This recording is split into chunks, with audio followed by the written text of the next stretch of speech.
New panel. Making his Friday show debut is Queensland Senator James McGrath. Hello, James. Good to be here. Fabulous. And in Melbourne, we have Sky News regular Michael Kroger. Rita, good afternoon. Fabulous. Now, gentlemen, let's start with Brexit. Boris Johnson is seeking a December 12 election to break the Brexit impasse, but he is being frustrated by Remainer MPs who refuse to implement Brexit or support a general election. We've got Boris. The way to get this done, the way to get Brexit done, is, I think, to be reasonable with Parliament and say if they genuinely want more time to study this excellent deal, they can have it, but they have to agree to a general election on December the 12th. And that's the way forward. James, you've worked with Boris Johnson. What do you think his next move will be? Well, it depends what the Parliament's going to do. Boris has continually delivered. He's delivered a deal that all the wings of the Tory party, from the Europhile Ken Clarke to the European Reform Group, are happy with. But it's Parliament, because they don't have a majority in Parliament, that continues to block his deal and block Boris. So he's now called their bluff again. He said, right, you want more time for this deal? You have more time, but let's have an election. But I think what we've got to do, we've got to feel sorry for the British people. The British people, for 3.5 years ago, voted to leave, and yet Parliament is blocking the will of the people. So in terms of what Boris's next move is going to be, it's up to Parliament, it's up to that Trotskyist, Marxist leader of the Labor Party, Corbyn, who doesn't really know what he wants to do. It's up to the Lib Dems, it's up to the Scottish Nationalist Party, because unfortunately they've got to make sure that they can get a 2/3 majority to vote for an early election. So Boris I think it's a brilliant move of his.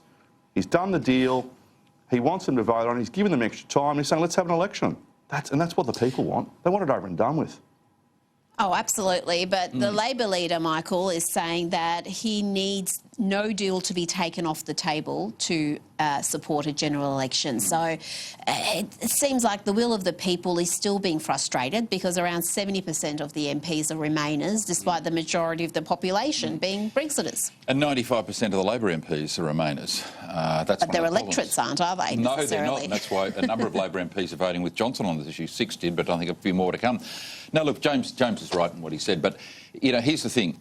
Corbyn is the first Labor leader, and this point being made by others, he's the first opposition leader in history who doesn't want an election. So I think what he'll do, he'll say, yes, I want an extension of time till 31 January, if that's where the EU goes, but no, I don't want an election. Why does he want an election?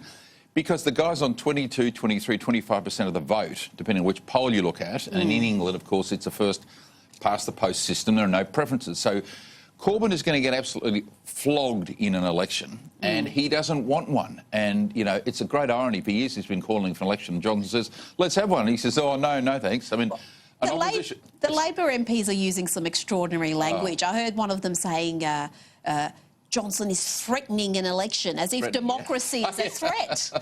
Well, it's an unusual piece of language, isn't it? So you have the vote in 16, and then it's like, we need a second referendum. Why? Well, because we lost the first one. We've got to have another go. I mean, the anti-democratic behaviour of the left internationally, whether it's Trump there, wherever, is extraordinary. And it's sort of, you know, I call it neo-fascism. I call it there's a new movement in the world today where you don't accept the will of the majority of the public. You try and use extra parliamentary means to impose your views on the community. Well, this is the elite. Or the swamp, or whatever you want to call them. The inner-city elites, the wealthy inner-city elites, the highly educated, you know, in many ways, you know, white-collar-led voters who refuse to accept democracy because they know better. That's it. And 2016 was that critical year where we had Trump, we had Brexit, and both in the UK and the US, the losers haven't been able to accept the result. Correct. Now, let's go to Victoria, where the boss of North Richmond Community Health has been stood down after heroin was allegedly dealt to addicts by workers linked to Melbourne's troubled North Richmond safe injecting room. This is a report from the Herald Sun. 2 staff employed by North Richmond Community Health, which runs the safe injecting centre, were among 8 people arrested in a police swoop on traffickers on Thursday. Michael, this story is astonishing. I mean, this facility in North Richmond, in a residential area next to a primary school, we were told there was going to be no ice at this facility, but ice is now part of the trial. And now, I mean, obviously there's just allegations at the moment and nothing has been proven, but this is a fairly worrying development. Look, it is. Daniel Andrews is the most radical premier in Australia, and the residents, who are the people you've got to be concerned about as well, not just the people using the drug rooms. You've got to be worried about the residents.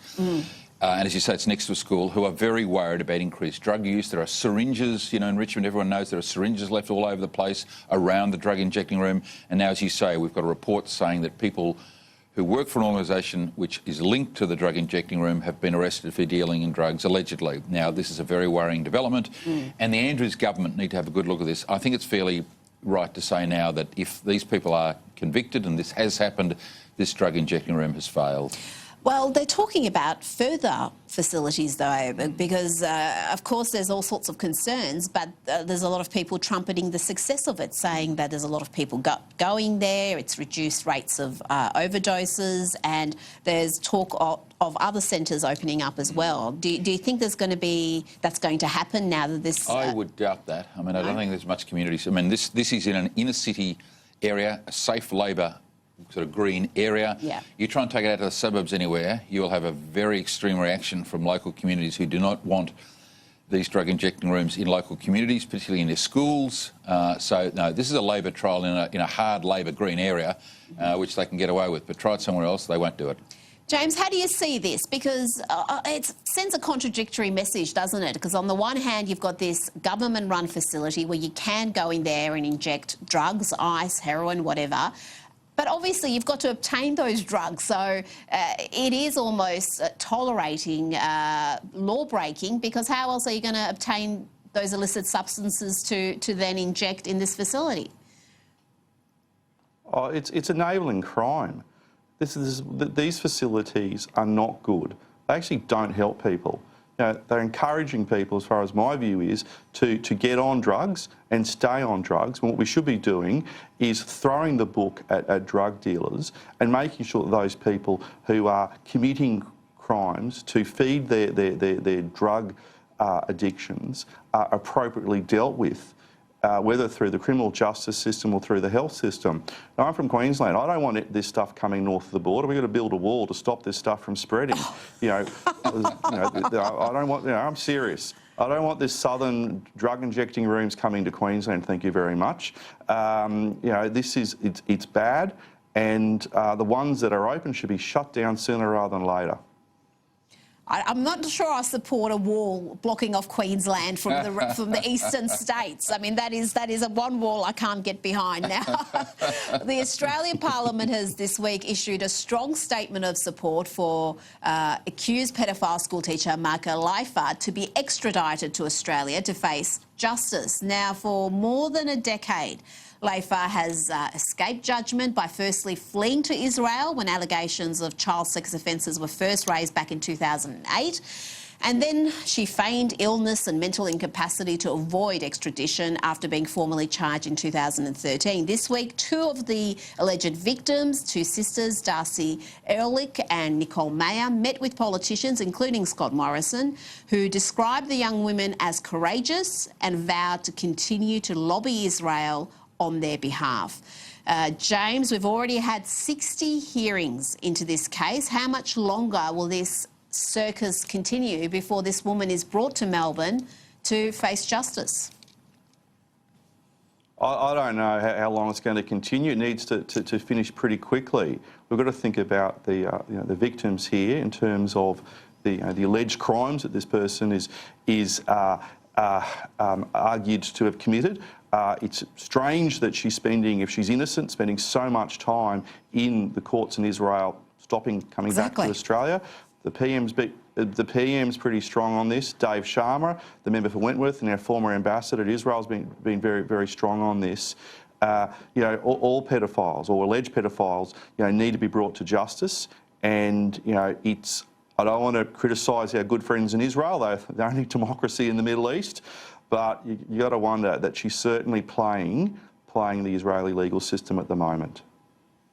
Oh, absolutely. And I mean, thankfully, the psychiatrist who has flip-flopped all over the place has been removed. He's not going to be selecting the panel who are going to determine if she's fit to stand trial.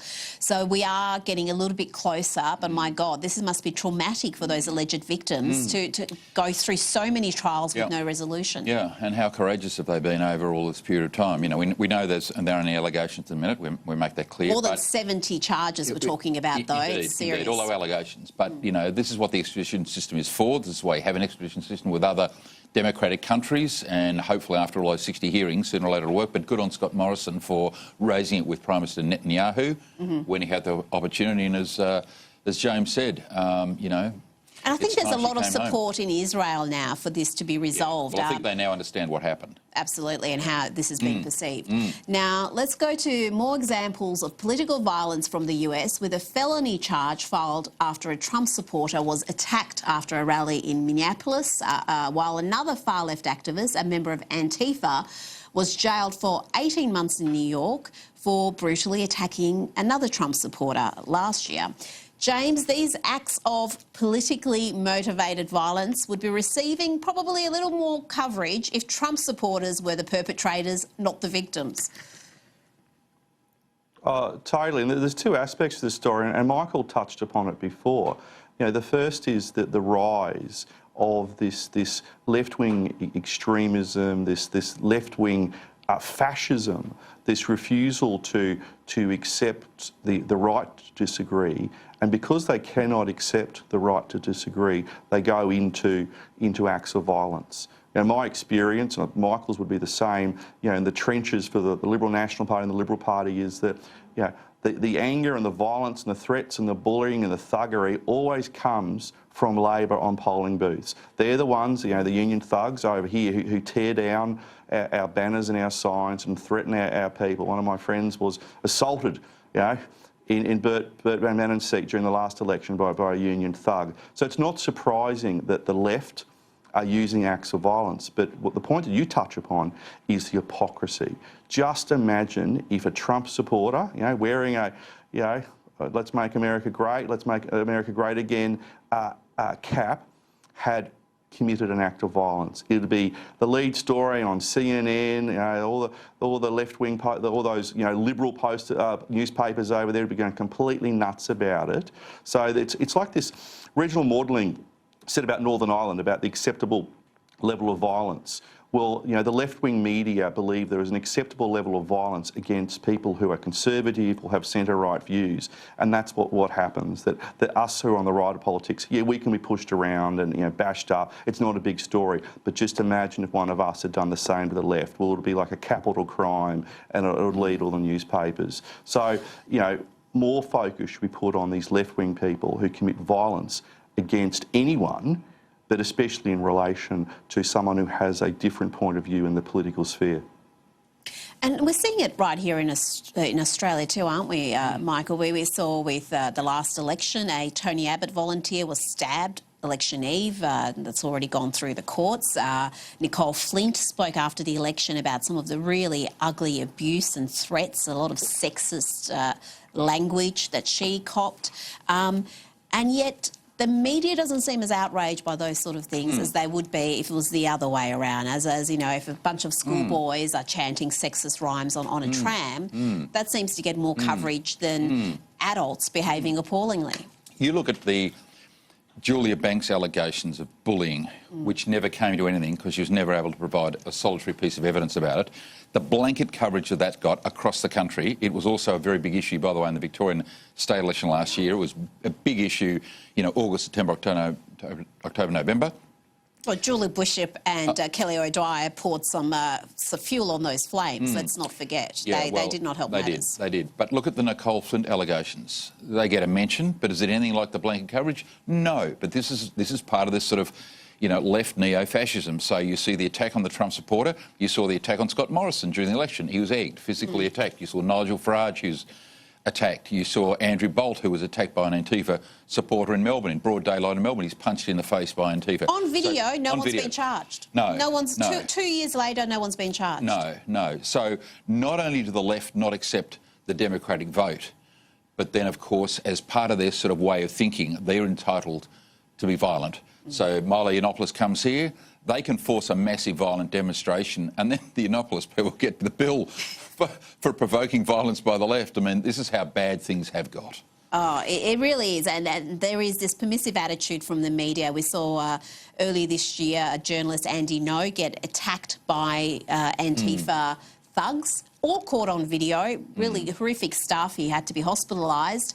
And the number of attack pieces that were then published about this poor kid, trying to say, well, he kind of deserved it because he's a conservative, and what was he doing there? It's really that short skirt defence. You know, she was wearing a short skirt. She was asking for it. It's so ugly. Now, last week we learnt that the city of Port Phillip in Melbourne would be holding a morning of mourning on Australia Day.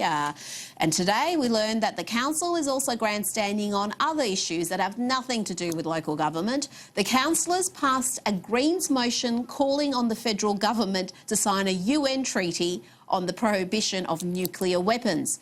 Port Phillip Deputy Mayor Louise Crawford defended the move and said the recent Chernobyl TV series was a timely reminder of the effects of radiation. Oh, my God. Michael, they lost the plot. Yeah. Rates, rubbish, roads. That's what local government's about. If you want to grandstand about these national, international issues, then run for federal parliament. Indeed. Well, thank goodness the Liberal councillor, Councillor Marcus Pearl, voted against it. And good on him for so doing, by the way. No, look, this has been a problem with councils in Victoria. They see their role. A lot of these left councillors are well beyond being local councillors. They sort of consider they're part of the sort of international UN movement. I mean, they're beyond collecting. You demean them to say their job is to organise rubbish, rates, you know, permits, etc. They're beyond that. So they talk about the UN and nuclear disarmament. For goodness sake, we have a major recycling crisis in Victoria at the minute across the whole of the state.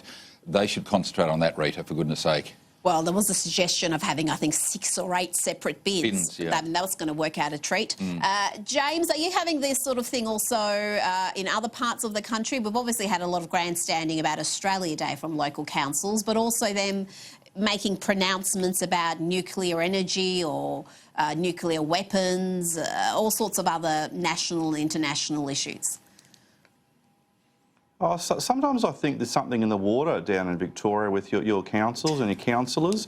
They're all these little independent republics, aren't they? They sort of, you know, they should be focusing on, you know, roads, rates and rubbish. I'm sure President Putin's quaking in his boots because, you know, a bunch of jobs worths there's some council in Melbourne that he's never heard of have passed a motion that they're against nuclear weapons. I mean, whoopee-doo-dah. Look, these people, look. You know, 2/3 of my state is in drought. I've got councils here in Queensland who are doing a brilliant job in very tough circumstances, and you know these oxygen thieves on that council down there, with one honourable exception that Michael mentioned, are passing these motions. These people have too much spare time on their hands. Like, look, why don't they get out and paint some rocks white or something like that rather than pass these stupid motions? I feel sorry for the ratepayers in that council, I really do. Oh, well, I'm a ratepayer in that particular council, and you're right to feel sorry for me, long suffering. But I just found it hilarious that the Deputy Mayor brought up the TV program Chernobyl. I mean, this was a pronouncement about nuclear weapons. Chernobyl is about a nuclear power plant. I mean, I know they both contain the word nuclear, but they're two entirely different things, but she seems rather confused about what they're doing. But stay with us. We're coming back with the latest on the Trump administration's Russian probe, and Oxford University students want to ban clapping. Seriously.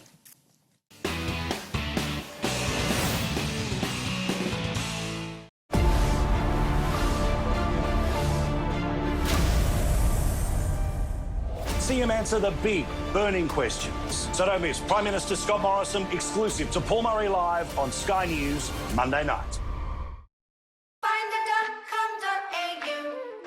Want to know a simple way to compare thousands of offers that could save you money?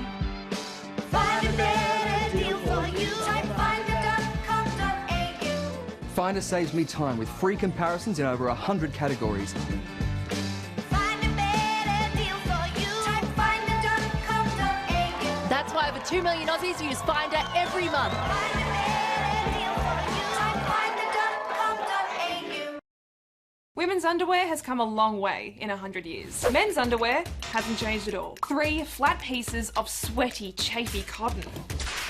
Introducing Step 1 underwear. It's made from bamboo, so they won't trap sweat. And these lycra panels between the legs means no more ride-up and no more chafe. These actual innovations are why we're Australia's highest rated underwear. Plus, we've got free shipping. They're ethically made, and if you don't love them, they're free. Buy them online at step1.life. Or don't, but you should.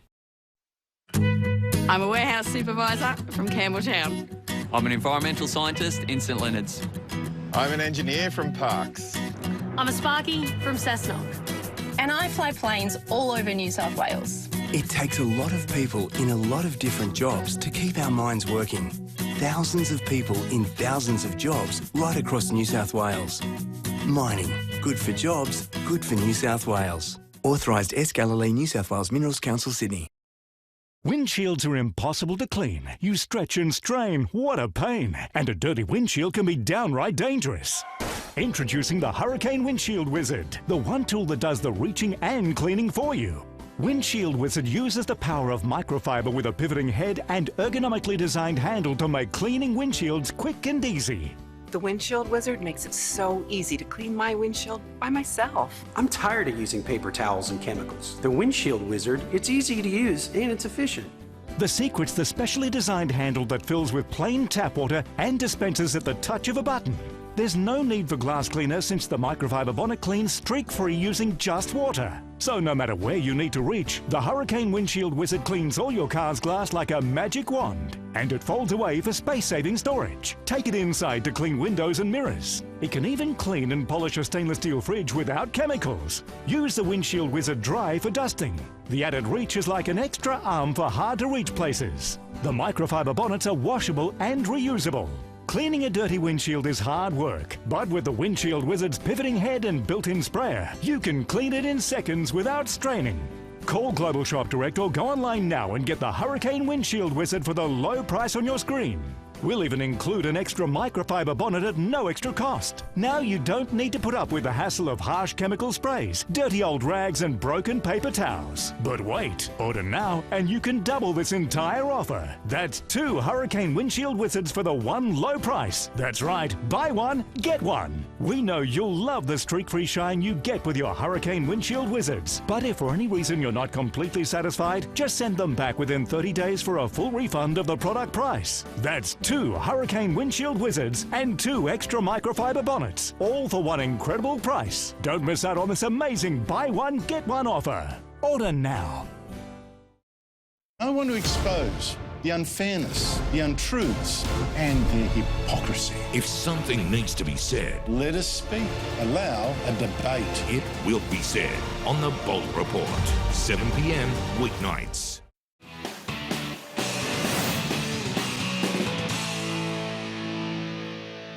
Thank you for watching The Friday Show. I'm Rita Panahi, and joining me in Melbourne is Michael Kroger, and James McGrath joins us from Brisbane. Gentlemen, let's head to the US, where the Wall Street Journal reports Attorney General William Barr's expanding review of the Russian probe has evolved into a criminal investigation, which give a federal prosecutor who's leading the inquiry the ability to subpoena witnesses and use a grand jury. Michael, this is quite an escalation, this investigation into the investigation and that whole Russian collusion hoax.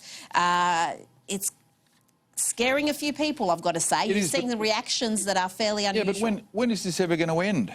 I mean, you know, like, the election was in 16. All we've seen are inquiries into Trump's election victory, inquiry into you know, the Russia probe, et cetera, et cetera. Now we've got, you know, an impeachment. It never ends. The Democrats and their hangers-on and some Republicans just can't accept the result of the 16 election. That's what I was saying before. I mean, you know, for goodness sake, this is where democracy in many respects is under threat by a lot of people who refuse to accept the will of the people.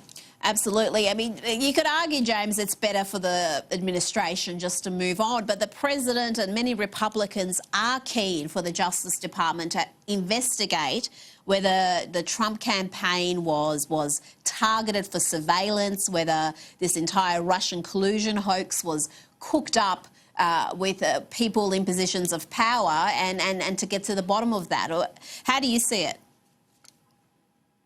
I agree with Michael. The left have a real issue with accepting election results where they lose, whether it's Brexit, whether it's what happened in Australia on May 18, or particularly so with President Trump. They cannot accept that he is a legitimate, democratically elected president of the United States of America. And they're using the media, fair enough. They're using the courts and the institutions, less fair enough, to chase him down and stop him delivering. And this is what people forget about. Trump has been a very successful president in terms of delivering on the promises he made at the election at which he was elected on. He has delivered, and the left can't handle this.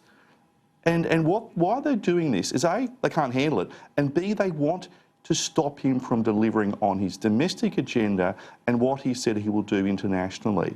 So it's a twofold axis that is attacking the president here from the left. And it's unfair for the president. Some of these rhino Republicans are helping the Democrats. This is a very, very serious fight here between the Republicans and the Democrats. And similar to the Oliver Letwins over in the UK Parliament, you've got similar, soft Republicans who seem to be the useful idiots for the Democrats in stopping the president in achieving his mandate and stopping him from getting his message through. The mob over in America, I mean, I don't particularly know too many Americans, but I know what normal people are like, and normal people just want the government to get on with governing, and they'll be really cranky with the Democrats for the games they're playing. Absolutely. The rhinos, the Republican in name only, like Mitt Romney, are causing a fair bit of trouble. But James makes some good points there, because you look at the economy, unemployment is, I think, at a 50-year low, historic lows, wages growth for the first time. You've got American troops being brought home, obviously a policy that's highly controversial, but it's what Trump promised to do and is delivering on that. So, but if you read the media, including our media here, who just regurgitate the CNN talking points, you would think the administration is always in crisis, just stumbling from one blunder to the next. There's no good news. But there is plenty of good news, and people's wages are increasing. Yeah, well, it's very good news in the economy, as you say. I mean, unemployment amongst blacks is the lowest it has been for more than 50 years. I mean, he's had extraordinary success in relation to unemployment. But, of course, that's not headline news. So it's all the things that happen around Trump and the Trump administration that's news. But, yeah, it's wall-to-wall bad news, according to CNN, according to the Wall Street newspapers. The New York Times is probably the most obvious of the Trump haters out there. It just goes on and on and on. But now they're all setting themselves up for next year. We're getting into this position now about next year.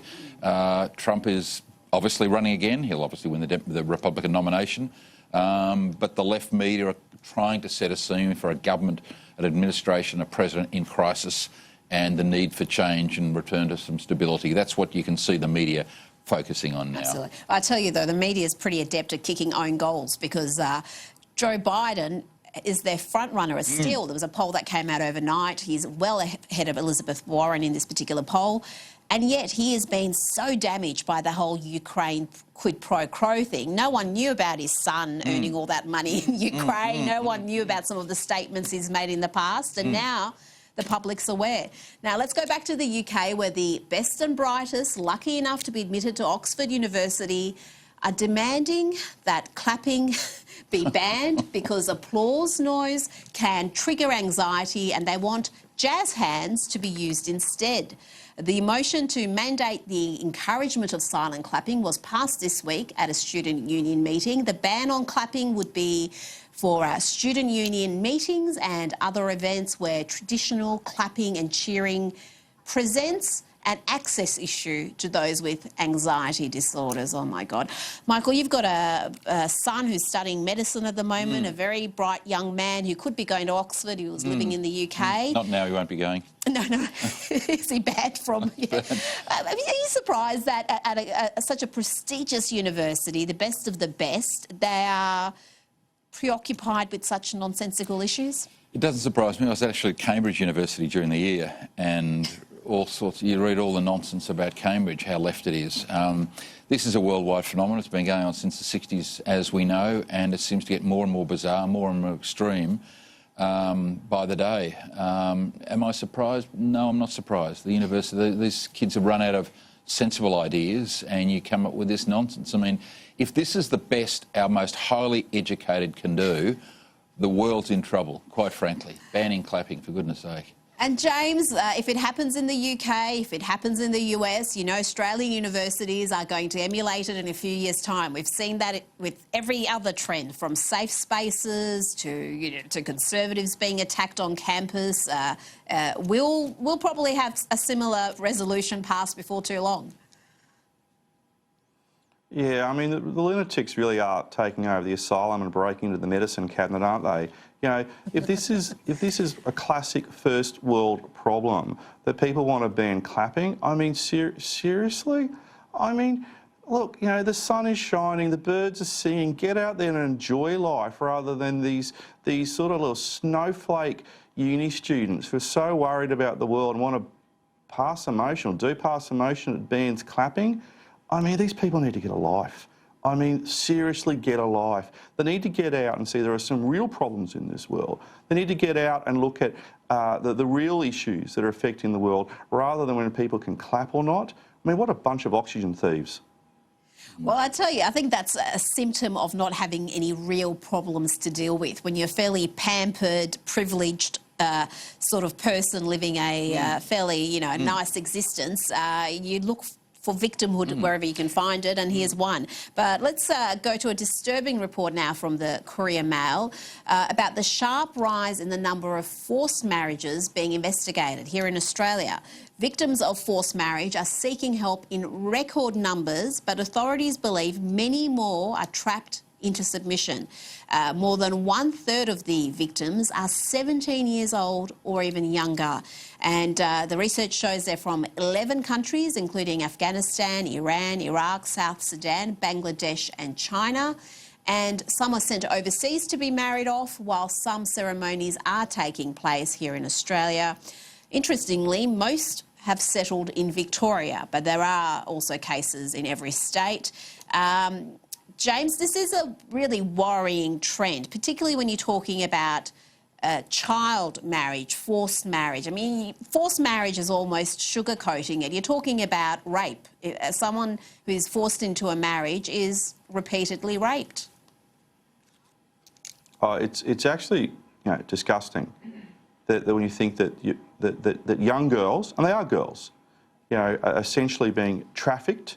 Young girls are being trafficked and forced into marrying men. And we're not talking about marrying some, you know, high school sweetheart here, for those who are listening at home. They're forced into marrying much older men, you know, from their fathers and their grandfathers' generation. It's a modern form of slavery, and it is disturbing. And the real danger here, and this shows the importance of language, and the importance of ensuring that people can speak English as the language of Australia, that often you get these young people, young girls who come here and they're isolated from communities. They cannot communicate outside of these families where they've been forced, I won't say sold, but you know, sometimes that does happen, sold into what effectively is slavery. James makes an interesting point there, because you wonder if some of these young girls, even some of the older women, aren't aware of their rights, that they have options in Australia that can go and get help. It may mean that they're disowned by their family, but there are avenues for them to escape this fate.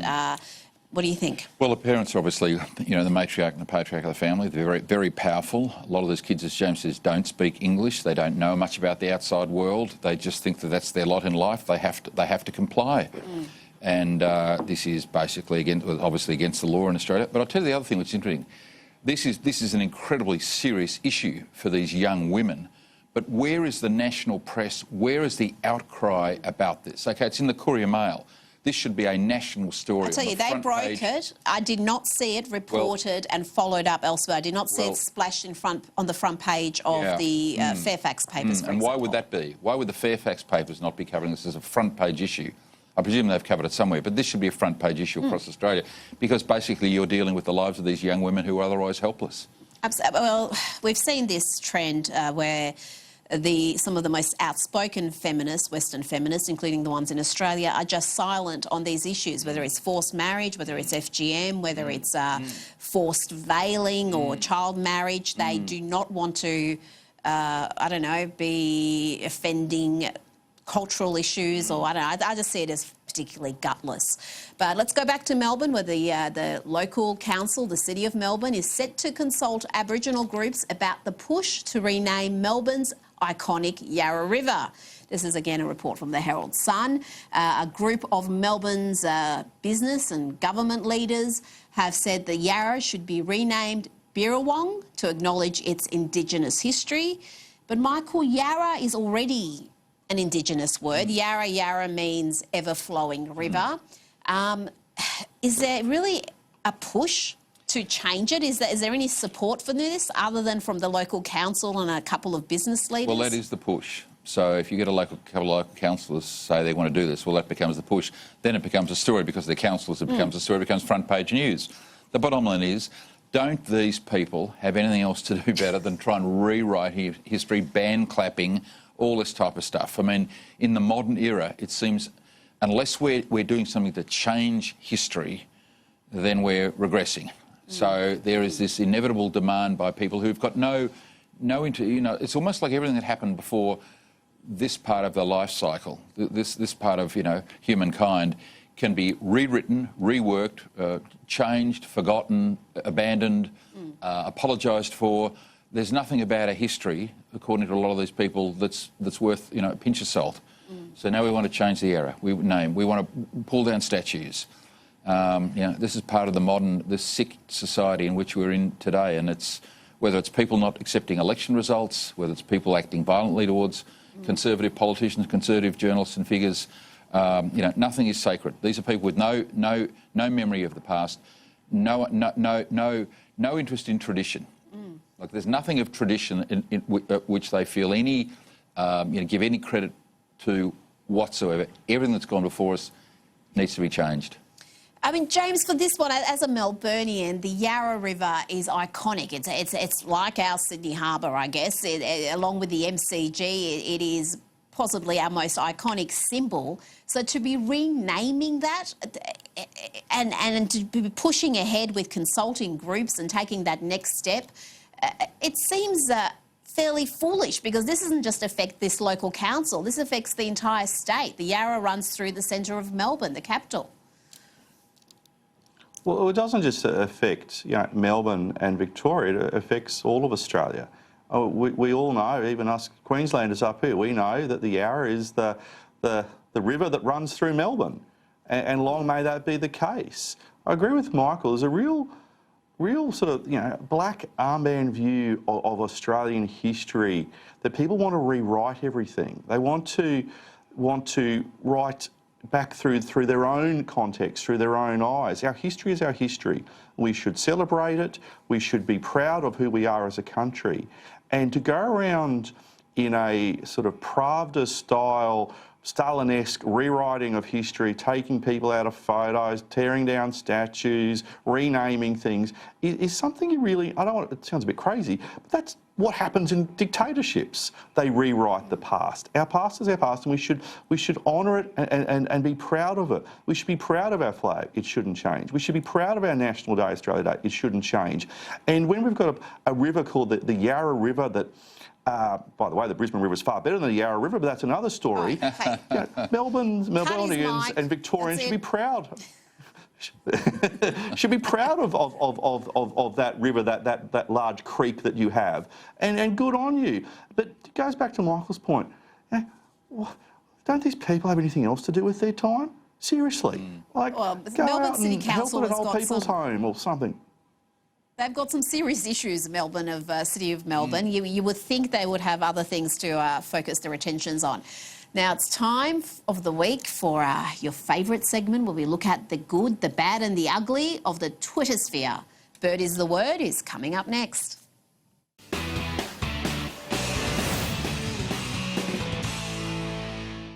Women's underwear has come a long way in 100 years. Men's underwear hasn't changed at all. 3 flat pieces of sweaty, chafy cotton.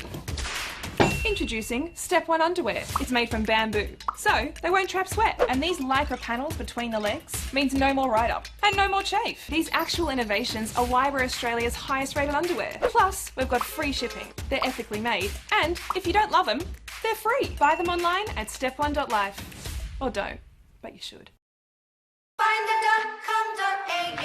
You've got a credit card that earns rewards points as you spend? Yeah, you need one too.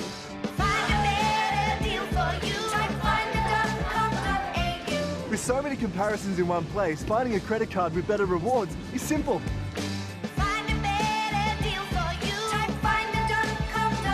Get a credit card that works for you.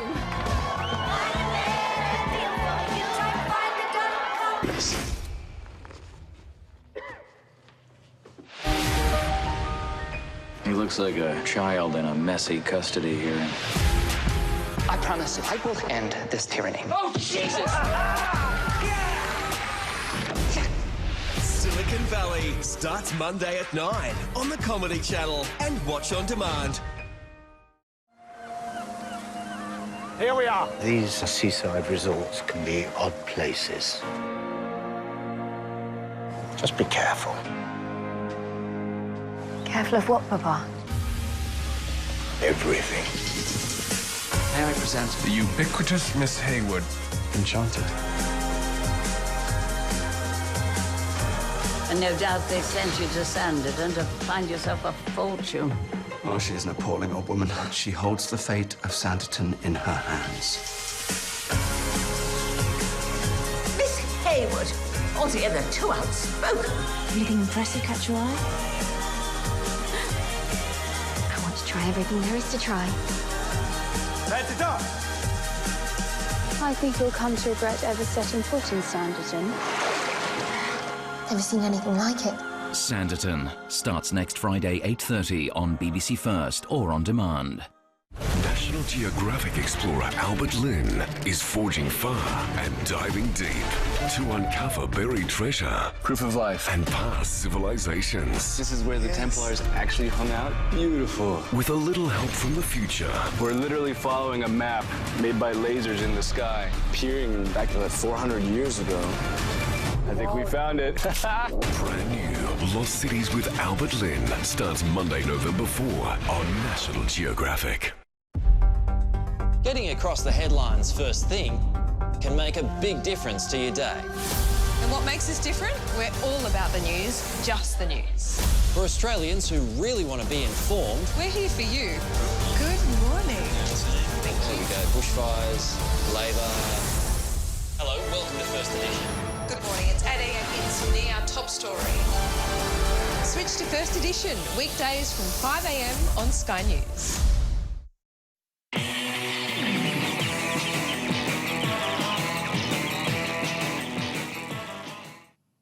You're watching The Friday Show with Rita Panahi, Michael Kroger and Senator James McGrath. We're looking at the best and worst tweets of the week. And I'm going to start off with a bit of a hypocritical tweet of the week. It's Labor MP and QC Mark Dreyfus indulging in this bit of grandstanding. Let's have a look at the tweet. Actually, let's have a look at the video that he tweeted. Unlike the Morrison government, Labor believes in freedom of the press. The government needs to introduce legislation that better protects journalists when they are doing their jobs. Mr Dreyfus, along with that video, tweeted that journalists should not be prosecuted or face going to jail for doing their jobs. Labor supports the Right to Know coalition and press freedom. Really? Was he not a minister in a Labor government that wanted to impose absurd restrictions on the media, including a public interest media advocate to regulate the press?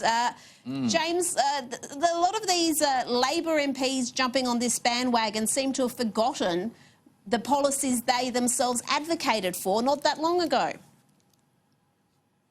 Yeah, well, they're a bunch of hypocrites here, aren't they? These Labor MPs and senators very conveniently forget Stephen Conroy's, sometimes of this parish, his role in terms of wanting to effectively bring in state regulation of the media in Australia. But it's not surprising because Labor want to forget a lot about what happened between 2007 and 2013. So, yeah, Mark Dreyfus, he's the gift that keeps on giving sometimes, that guy. And again, we talk about press freedom. No mention of Section 18C, which Labor has been wholeheartedly for when we've had not only Andrew Bolt targeted, but we've had Bill Leak in the final months of his life having these ridiculous allegations that he had to overcome. Why are these people think that we've got such short-term memory that we don't remember their positions on these issues? And John Roscombe's reminded them brilliantly about their stand at 18C. Listen, Rita, deep in the heart of the Labor Party, deep in the heart of the ALP, what they want is this. They want to license newspapers and they want to license journalists, right? That's what they want. Deep in the DNA of the Australian Labor Party, this guffaw that Dreyfus is going on with, as James said, it's a nonsense. That's what they want. They want to license Andrew Bolt and they want to be able to take him before a tribunal and threaten his licence. They want to license News Limited newspapers and threaten to take their licence away. And Sky News. And Sky News, obviously. That's really what they want. And all this other nonsense, you wait till they get back into government. If they do, it'll be back on again, because this is another way that the left won't accept the results.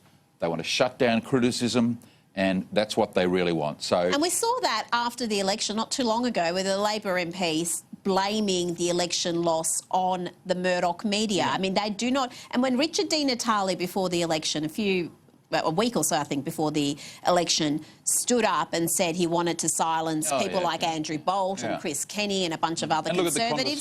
I didn't hear any objections from these Labor MPs who are suddenly free press crusaders. And the conversation newspaper doesn't want to have views now about climate change, doesn't want to have a debate about climate change, global warming. I mean, their policy is shut down free speech. Shut down debate. That's what it's all about. This other stuff is nonsense. Absolutely. Now, let's go to the ABC Media Watch official account. They tweeted this, which will surprise me because it's an apology. It says, "Apologies to the Australian. Last night we said it didn't publish on racehorse slaughter until Friday night. This was incorrect. They first published online at 1 p.m. and updated in the evening. Our stuff up, sorry."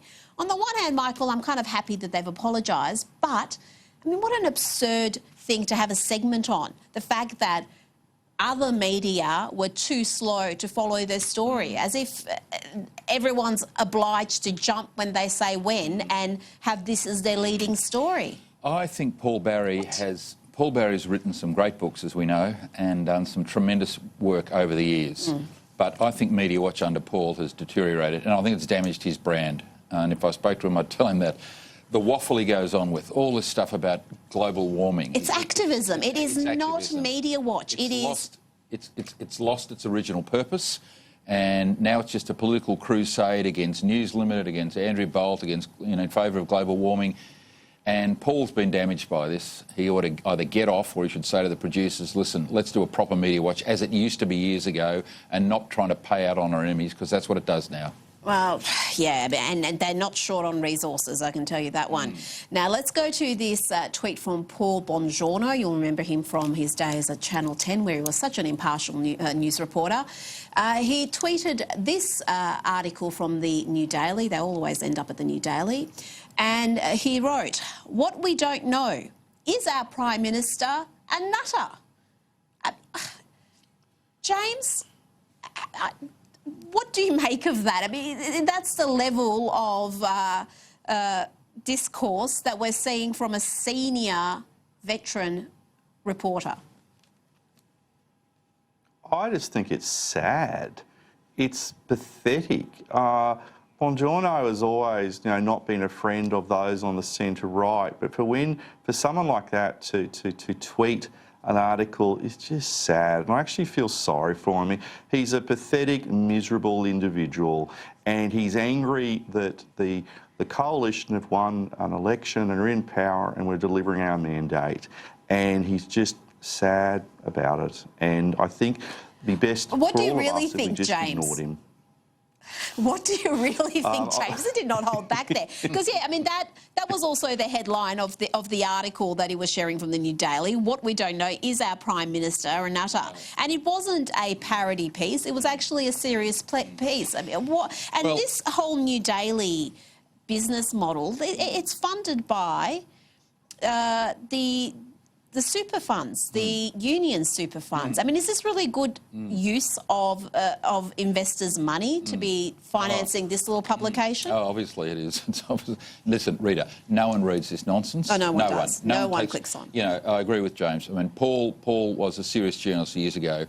Now he just writes this left-wing nonsense in the Saturday paper. And tweets abuse on. Tweets abuse. This is just nonsense. I mean, you know, good journalists from a bygone era should, you know, stick to their craft and not descend into this nonsense. The answer, by the way, is no, he's not.